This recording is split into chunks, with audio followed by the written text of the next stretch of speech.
안녕하십니까. 아프지 마시의 닥터준 김준영입니다. 안녕하십니까. 아버지 마시의 닥터준 조준호입니다. 네. 와, 세상 골치 아프다. 골치. 골치 아프다. 이럴 때 우리가 이제 뭐, 아이고 머리야. 이렇게 얘기하지 않습니까? 예. 근데 난 세상이 너무 좋아. 네. 살기 좋아. 네. 근데 머리가 아프면 어떻게 됩니까? 그래도 죽을 맛이죠. 그래도 죽을 맛이죠. 네. 그러니까 아프면 항상 골치가 아픕니다. 네.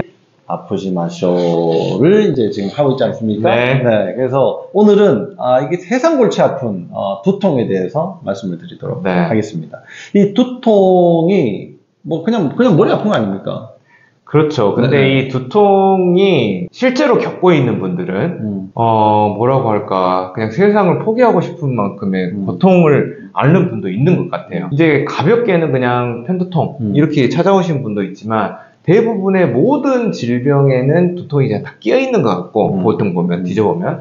그래서 이 두통을 어떻게 해결할까에 대한 힌트만 잘 얻으셔도, 인생 자체가 이제 바뀌는 경험을 하지 않을까, 이렇게 싶은데요. 그래서 오늘 한 60대 한 여자분이 최근에 찾아오셨는데, 저희 병원을 알고 찾아오신 건 아니고, 우연히 주변 분이, 야, 너 곧 수술하러 가기 전이잖아. 하기 전에 이 병원 한번 들려봐. 해서 찾아오신 그런 사례를 통해서 여러분의 이야기도 함께 나눠봤으면 좋겠습니다. 네.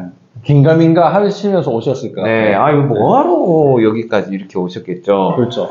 아니, 근데 우리가 보통 어깨가 아프다. 네. 안 쓰면 되잖아요. 그렇죠. 그러면 통증이 좀 줄어드는데, 머리가 아파. 머리를 어떻게 안 씁니까? 그러니까. 계속 머리가 아프니까, 이거 네. 진짜 미칠 지경인데, 이분의 사례를 한번 보죠. 어떻게 그동안 고통을 견디고 계셨나. 일단 이제 60대 여자분이시고요. 네. 여자분인데, 한쪽이 다 아프대요. 한쪽이 다 아파. 한쪽? 네, 한쪽이 다 아파. 네. 왼쪽이 다 아픈데. 우리 한쪽으로 그러면은 보통 이제 뭐 중풍 뭐 이런 것들을 보통 또 걱정 많이 하시잖아요. 그렇죠. 근데 이분의 특징은 뭐였냐면, 한쪽 다리를 끌면서 왔어요. 네. 중풍 아니에요? 아니요. 그래서 왜 그러냐 했더니, 무릎이 아파가지고, 무릎이 걷지를 못 하시는 거예요. 네. 근데 이제 이분은 일단 두통 때문에 오시는데, 일단 호구조사를 또 다 해야 되지 않습니까?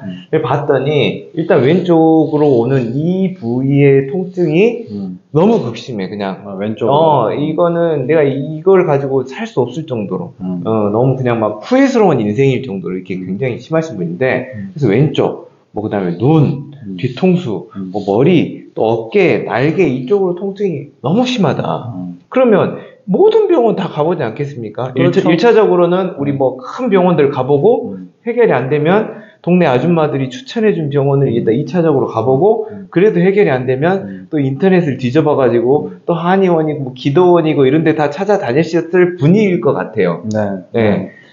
야, 진짜 고생을 많이 하셨을 것 같아요. 그죠? 뭐 세상 살맛이 안 날 것 같습니다. 네. 그렇게 다 아프면. 그렇죠. 그래서 이제 이 보통 가면, 자, A 병원에서 누구나 받을 수 있는 약을 받아오지 않겠습니까? 네. 왜? 검사가 정상이니까. 그런데 이걸 먹고 해결이 안 됐다고 두 번째 병원을 가면 어떻게 하죠? 그거보다 조금 강한 약고, 그 다음에 다른 약을 더 추가해서 주겠죠? 그럼 세 번째 간 병원에서는 이걸로 안 되니까, 거기다 이제 뭐 항불안제에다가 한정간제, 항경련제 이런 걸 하겠죠? 그 약은 엄청 늘어나는데, 실제로 머리만 아픈 사람이 없다는 거예요. 내장기관이나 이런 문제들, 그러니까 쉽게 말하면 해독이나 장도 안 좋기 때문에 이런 화학약품이 계속 하루에 3번이고 4번이고 그게 매일이 반복이 되면 장도 버텨낼 재간이 없겠죠. 그래서 보통 그런 분들이 하는 말이 약이 너무 독해요. 그래서 아파서 먹긴 해야 되는데 먹으면 속이 뒤집어 못 먹게 생겼으니까 그 악순환이 그게 다시 스트레스가 되고 더 아파지는 이런 악순환이 되는 거거든요. 이건 이분만의 이야기는 아니죠? 아니죠. 모두의 이야기입니다. 제가 만나는 모두의 이야기입니다. 그래서 이제 보면 다 왼쪽이 아파서 허리도 아프고 허리도 왼쪽, 다리도 다 왼쪽인데 다 왼쪽. 이제 무릎은 아예 이제 수술 날짜까지 지금 곧 수술 날짜를 받아놓으신 분이에요. 왜? 이게 다리를 끌고 다니니까. 그러니까. 만약에 이게 최근같이 눈도 많이 오고 추운 날 바닥이 얼었다 이런 날 넘어지면 뭐 무릎 문제가 아니라 낙상하면서 머리를 다칠 수 있으니까 이분 같은 경우에는 이게 쉽게 말해 재고의 여지가 없겠죠. 정형외과에서 이런 분들이 만약 이제 무릎 수술을 하셨어요. 네. 그러면 이제 뭐 항생제하고 진통제 이런 게 처방을 받으시잖아요. 네. 그러면 머리가 아프니까 뭐 두통약을 주세요. 그러면 여기에 진통제가 들어있으니까 드시면 괜찮아질 거예요. 했는데 아무 변화도 없고 이제 고생대로 또 하고 무릎이 좋아지나 싶은데 여긴 계속 아프니까 계속 살맛은 안 나고 이제 이렇게 되는 거죠. 그래서 이제 이분 같은 경우에는 이제 최근에 오신 분이라 이제 두 번째 치료를 받으셨어요. 그런데 이제 하시는 말씀이, 내가 이거를 먼저 알았더라면, 그러니까 쉽게 말하면, 몰라서 이런 자율신경이나 전체 밸런스 관점에서 보는 거를 몰라서 치료를 못했지, 2번 정도 받아보니까 희망이 생긴다. 그러니까 쉽게 말하면 이게 전환이 된 거잖아요. 이거 쉽게 말하면 버텨내야 되는 인생에서, 나도 살만한 인생을 살아볼 수 있겠다는 이런 희망. 이거 자체가 이분의 더 큰 치료의 에너지가 저는 될 수 있을 거라고 보거든요. 그래서 뭐라고 하냐. 이건 저도 못 느껴봤지만 하여튼 압이 내려간 것 같아요. 그게 편해졌다는 이야기겠죠. 그렇죠. 머리에 꽉 차있던 게 그냥 뭐가 빠진 것 같다. 그 다음에 약을 예전같이 뭐 그래도 참다 먹었지만 참다 먹었지만 그것조차 줄었고 조금만 먹어도 어느 정도 조절이 되더라. 그리고 다리를 질질 끌고 다녔는데 이제 이 덜렁거리는 게 좀 줄은 것 같다. 그러면 이분도 굉장히 리얼하게 표현을 걷기가 편해졌다는 뜻이거든요. 그래서 제가 왜 이런 말씀을 꼭 드려야 되냐면 이 두통이라는 것 자체가 너무나 흔한 질병이지만 두통만의 문제는 절대 없다. 그리고 그 말은 두통을 가지고 계시잖아요. 근데 그 두통을 일으키는 거는 숨어 있습니다. 그 숨어 있는 것들이 제대로 해결이 안 되면 실제로 머리부터 발끝까지 감각부터 내장기관, 정서까지의 문제들이 계속 진행 중이다. 이렇게 보시면 돼요. 그래서 오늘 방송 내용이 정말 여러분의 2024년을 넘어서 이 앞으로의 인생에 큰 힌트가, 건강 인생의 힌트가 되실 거라고 저는 단언코 말씀드릴 수 있습니다. 네. 그러면 이제 두통이 머리가 속에 문제가 생겨가지고 아픈 것도 있고, 그냥 이제 진짜 뭐 이게 근육 아니면 혈관 이런 것 때문에 이제 아픈 이제 두통이 있는데, 되게 이런 분들은 연세가 좀 있으시니까 60대라고 하시니까 기본적으로는 혹시 뇌에 문제가 있나 없나를 꼭 확인해 보시는 것도 좋으실 것 같아요. 또 한쪽이 계속 불편하다니까 뭐 여기저기 이렇게 돌아다니면 사실 조금 가능성은 떨어지겠지만 한쪽만 계속 지속적으로 불편하다. 그러면 뇌의 혈관이나 뇌의 종양이나 뭐 이런 것들도 있을 수 있기 때문에 뭐 그냥 이게 두통이 있는데 저 이야기 들어보니까 내가 치료받으면 좋을 것 같은데 이렇게 생각하시기보다도 우선 머리 안에는 큰 문제 없나 꼭 한번 확인해 보시기를 바랍니다. 그러면 머리 안을 우리가 한번 다시 좀 보죠.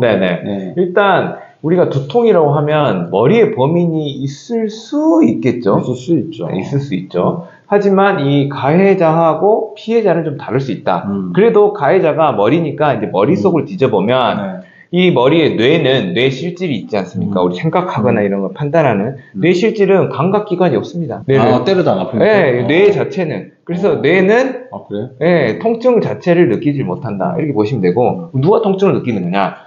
뇌를 싸고 있는 막이 느끼는 거거든요. 그래서 우리가 어린애들 뇌막염 걸렸네 뭐 이런 거 뇌척수막염 걸렸네 하는 그 척수막이거든요. 그 막에 3종류가 있지만 그 중에 이 두개골과 이 뇌실제라고 연결되는 막을 경막이라고 합니다. 그래서 이 경막의 긴장도, 그러니까 막 자체가 이렇게 당겨지거나 뭐 찌그러지거나 하는 긴장도가 발생을 하면 두통을 느낄 수 있어요.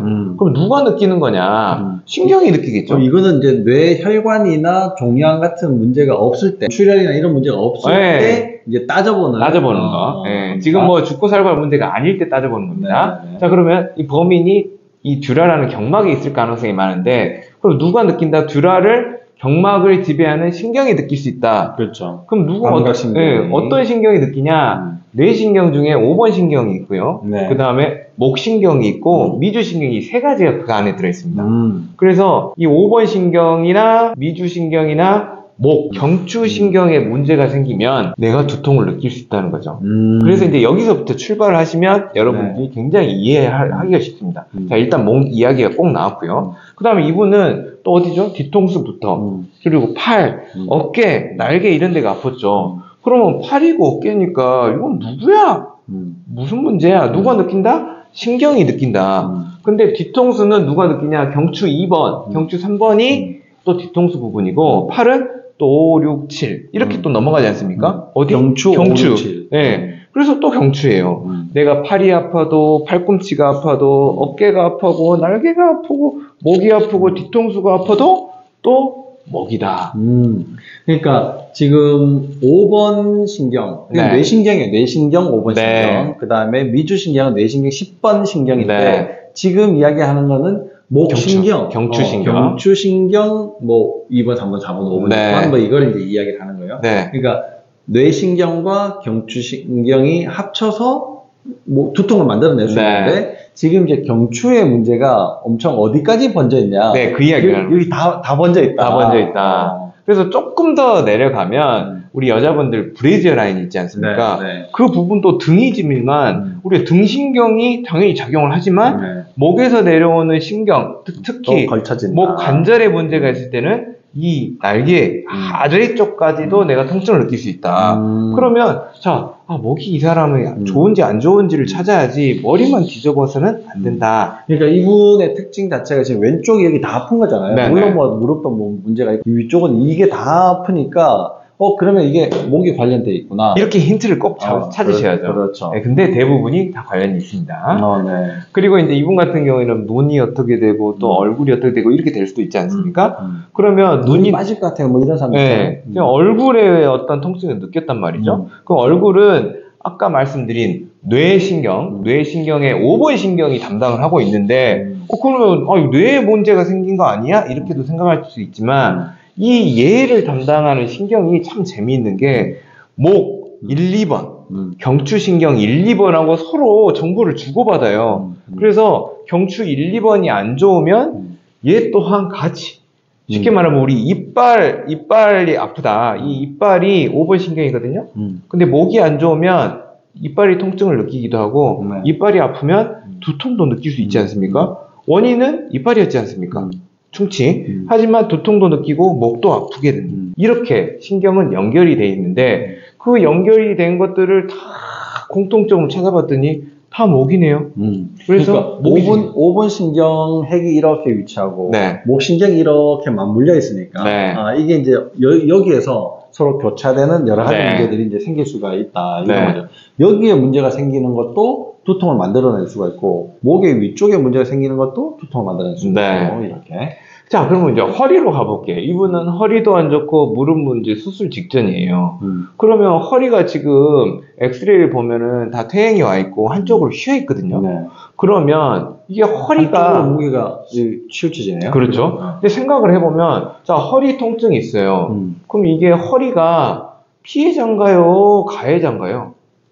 그렇게 치면은 피해자죠. 이게 숙여져 있으니까 아픈 거니까. 그렇죠. 그러니까 허리가 아프다고 해서 허리만 치료해서는 위에서 기울어져 가지고 이 양쪽에 걸린 하중이 다른 게 40년, 50년이 지나면서 망가진 건데 허리만 치료해서는 해결이 안 된다는 거죠. 그렇죠. 특히 목이 기울어 있기 때문에 이 한쪽으로 기울면 결국에 하중이 다른 그 힘이 한쪽으로 허리 골반에 계속 가해지는 거기 때문에 이 목 등부터 잡아줘야지 결국 끝이 날 것이다. 그러니까 이런 분들이 이제 허리 수술을 하지 않겠습니까? 네. 결국은 이제 퇴행이 되면서 디스크도 퇴행이 되고, 그러면 디스크가 터지거나 문제가 생기고 협착이 생기니까 네. 수술을 하는데 수술을 하고 나서도 별 시원찮다 이거예요. 그렇죠. 그러니까, 그때는 편해. 그때는 네. 하자마자는 편한데 좀 지나면 이제 문제가 되는 거예요. 그래서 그분이 이제 전도사가 돼가지고, 네. 야, 너 허리 수술하지 마라. 허리 수술 해봤자 소용이 없다. 그냥 지내라. 이렇게 그러니까. 이제 말씀을 그래서 하시죠. 실제로 수술을 받아야 되시는 분들이 또 놓치는 경우도 있지 않겠습니까? 그러니까요. 그래서 이 허리 자체의 문제지만 따지고 보면 전체 밸런스가 안 좋아지면서 허리가 안 좋아진 거기 때문에 꼭 수술을 앞두고 있다면 전체 밸런스를 꼭 점검해 보셨으면 좋을 것 같아요. 그렇죠. 그래서 우리가 이제 자료 화면으로 보시면 알겠지만 이분 같은 경우에는 머리부터 한쪽이 기울어가지고 골반까지 기울어 있는 이런 형태거든요. 그래서 이 힘을 적절하게 분산을 시켜줘야 돼요.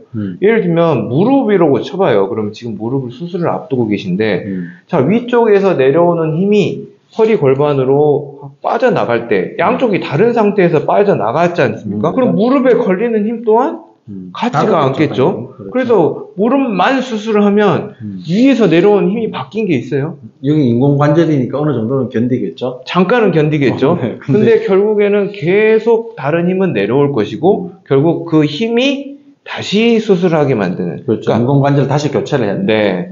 그래서 이분의 수술 결과가 좋으려면 결국 위쪽에 목 등 허리 골반을 잘 잡아주면 이분이 수술 결과가 참 좋을 것 같다는 생각이 듭니다. 그래서 이 무릎이 문제가 생기는 경우에 무작정 이렇게 수술하시기보다도 네. 우선은 밸런스를 조금 더 확인해보고 네. 문제가 있으면 그걸 교정을 좀 하고 또 무릎이 또 그렇게 해서 좋아질 수 있거든요. 네네. 근데 물론 퇴행이 너무 심하면 뭐 인공관절로 갈아 끼워 넣으면 이제 좀 좋기는 하겠지만 이게 이제 인공관절이 만들어졌다는 것 자체도 큰 행운이에요. 네네. 그러니까 뭐 수술이라고 해서 무작정 이렇게 막 거부하실 게 아니라 진짜 많이 망가졌으면 빨리 갈아 넣는 게 네. 더 도움이 되거든요. 전체적인 밸런스를 다시 맞추는 데도 아주 큰 도움이 되기 때문에 수술을 하긴 해야 되는데 이 수술한 부위가 성공적으로 네. 잘 유지되고 더 좋은 건강에 도움이 되는 상태로 되기 위해서는 위에가 전체적으로 밸런스 좀 잘 맞는 게 네. 좋다 이런 얘기죠. 근데 이런 정도로 왼쪽 무릎이 좀 망가졌는데 수술을 해야 되잖아요. 네. 그러면 대개 물론 왼쪽 무릎에만 문제가 있을 수도 있겠지만 대개는 오른쪽 무릎에도 문제가 생긴단 말이에요. 아프니까 오른쪽을 더 많이 짚게 되고 그렇습니다. 오른쪽 짚다 또 아프면 또 왼쪽을 짚게 되고 왼쪽은 예전부터 아팠던 부위니까 지금 이제는 망가지기 시작해요. 네. 그러면 더 망가지면 이제 문제가 생기는 거죠. 곧 여기 망가지겠네요. 그럼 그렇죠. 오른쪽도. 오른쪽이 곧 망가지겠죠. 네. 그러니까 오른쪽을 살리기 위해서라도 전체적인 밸런스를 다시 맞습니다. 맞춰줘야 되는 거예요. 그래서 이제 오늘의 큰 주제의 두통에 대해서 조금 다시 한번 정리를 마지막으로 해드리면 일단 두통이 있습니다. 그러면 응급인지 응급이 아닌지부터 먼저 판단을 하세요. 자, 응급인 경우에는 보통 갑자기 찾아온 두통, 그것도 극심한 경우에, 그 다음에 평상시에 내가 어떤 심혈관 질환이라든지 뇌졸중처럼 우리 혈액을 굳지 않게 하는 약들을 드시는 분들이 찾아온 두통, 그리고 암 환자가 두통을 겪는 경우, 이런 경우는 꼭 머리부터 먼저 확인을 하셔가지고 응급질환들을 먼저 응급질환으로 꼭 확인을 먼저 하신 다음에 때 잔잔하면서 그 정도의 차이는 있겠지만 극심한 정도의 그런 통증들이 원인을 찾을 수 없을 때는 자, 가해자와 피해자로 나눠놓고 피해자인 이 머리에 있는 두통만 어떻게 할 게 아니라 뭐가 영향을 줄 수 있는지를 보시면 좋은데 그거 찾아봤더니 그 공통 분모에는 목의 정렬 상태, 말하자면 일자목이냐 거북목이냐 코브라목이냐 이런 정렬 상태와 그 척추를 잡고 있는 관절의 안정성 여부가 여러분의 두통에 지대한 영향을 주고 있고 두통뿐만 아니라 머리에서 어깨까지 조금 더 나아가서는 허리, 골반, 무릎, 발까지 영향을 주고 있기 때문에 해결이 안 된다. 아니면 내가 좀 더 맑고 이 깨끗한 머리로 살고 싶다. 그러면 목을 꼭 찾아보고 치료해 보시면 좋겠습니다. 그러게요. 오늘 뭐 두통 간단하게 끝날 걸로 생각했었는데 머리부터 진짜 발끝까지 온통 문제들을 동시다발적으로 가지고 있으신 분 소개를 해드리면서 이게 진짜 특별한 케이스가 아니라는 거를 꼭 한번 다시 말씀을 드리고 싶어요. 이 어떤 하나의 문제가 이게 더 도드라지게는 나타나긴 하지만 얘가 이렇게 도드라지면서 나머지 부속 증상들이 굉장히 많이 주렁주렁 달려있는 경우가 일반적이고 더 흔하다 이렇게 보시면 될 것 같습니다. 이 이야기를 들어보시면 그런 것 같아 이렇게 말씀하시는 분들 굉장히 많으실 거예요. 여러분들이 이런 내용들을 제 케이스로 자꾸 이제 말씀을 드리는데 이 사례들이 나랑 비슷하다 생각되면 꼭 영상에서 말씀드린 내용들로 한번 내 원인들을 찾아보시고 문제가 있으면 제대로 빨리 교정을 해보시고 좀 더 나으신 아프지 않는 그런 삶을 하실 수 있도록 좀 기도도 해보고 여러분들에게 좋은 내용을 알려드리려고 앞으로 저희들도 노력을 많이 하겠습니다. 아프지 마쇼 영상을 늘 사랑해 주시는 구독자 여러분들께 또다시 한 번 더 감사드리면서 다음에도 좋은 영상 좋은 내용으로 여러분들 찾아뵙도록 하겠습니다. 감사합니다.